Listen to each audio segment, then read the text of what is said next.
अब बात एक ऐसी खबर की जिसने ब्यूरोक्रेसी में पिछले दिनों काफ़ी भूचाल मचाया।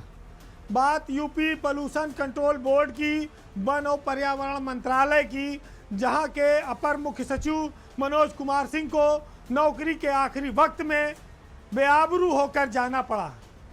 उनको सरकार ने नौकरी के रिटायरमेंट के 51 दिन पहले उनके पद से हटा दिया। मामला स्लाटर हाउसों को, पशु वधशालाओं को अवैध ढंग से एनओसी देने का, क्षमता बढ़ाने का इससे जुड़ा हुआ है। जब यह खबर बाहर आई तो इस बात की चर्चा शुरू हुई कि आखिर ऐसा क्या हो गया कि मनोज कुमार सिंह को रिटायरमेंट के 51 दिन पहले ही इतने सीनियर अफसर को रातों रात अपमानित करके पद से हटाना पड़ा। जब आप इस मामले की थोड़ी तह में जाएंगे तो ये पता लगेगा कि एनओसी देने का जो मामला है वो उन्नाव जिले से जुड़ा हुआ है, जिसमें उन्नाव की एओबी एक्सपोर्ट प्राइवेट लिमिटेड और मेसर्स अल हक फूड प्राइवेट लिमिटेड को गलत ढंग से सर्टिफिकेट जारी किए गए। यानी कि जो सीटीओ और सीटीई 2 सर्टिफिकेट हैं, ये गलत ढंग से जारी किए गए हैं और इसके लिए जिम्मेदारी प्रदूषण नियंत्रण अधिकारी के साथ साथ मुख्य पर्यावरण अधिकारी और मेंबर सेक्रेटरी और चेयरमैन पोल्यूशन बोर्ड, इन सब की है।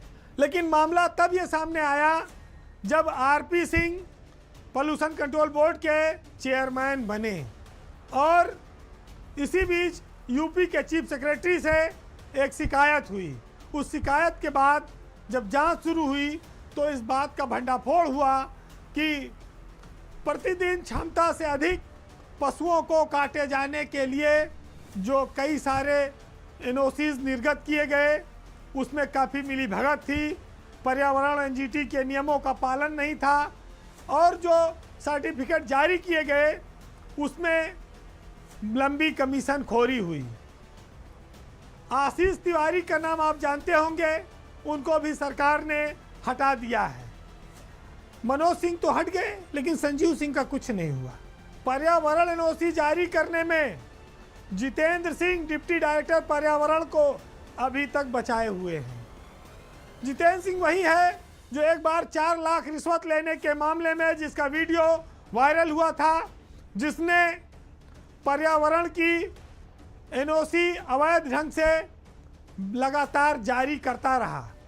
और आशीष तिवारी और जितेंद्र सिंह का एक बहुत लंबा गठजोड़ भी है। मनोज सिंह यूपी की ब्यूरोक्रेसी में एक नरम दिल अफसर माने जाते हैं।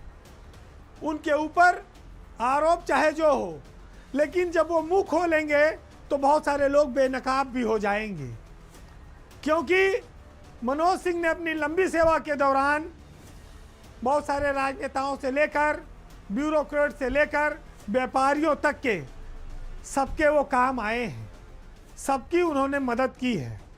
तो ये बदनामी का सारा ठीकरा मनोज सिंह पर तो फोड़ा गया, लेकिन जब चीज़ें स्लाटर हाउस में जहां पशु काटे जाते हैं उसकी कमाई से जो करोड़ों अरबों रुपए की जो बिक्री होती है वो कहां तक जाती है, कितने कितने भागीदार होते हैं उसके, उसमें पिक एंड चूज नहीं चलेगा।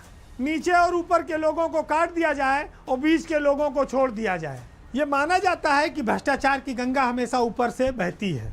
मनोज सिंह प्रथम दृष्टया इसके लिए जिम्मेदार हैं, लेकिन मेंबर सेक्रेटरी भी उतना ही जिम्मेदार है। और ये जितेंद्र सिंह जिसका वीडियो वायरल हुआ था, जिसने पर्यावरण की सैकड़ों एनओसियां आज भी कर रहा है, जिसको 300 की अनुमति है वो 800 काट रहा है और सब मिली भगत से कट रही है।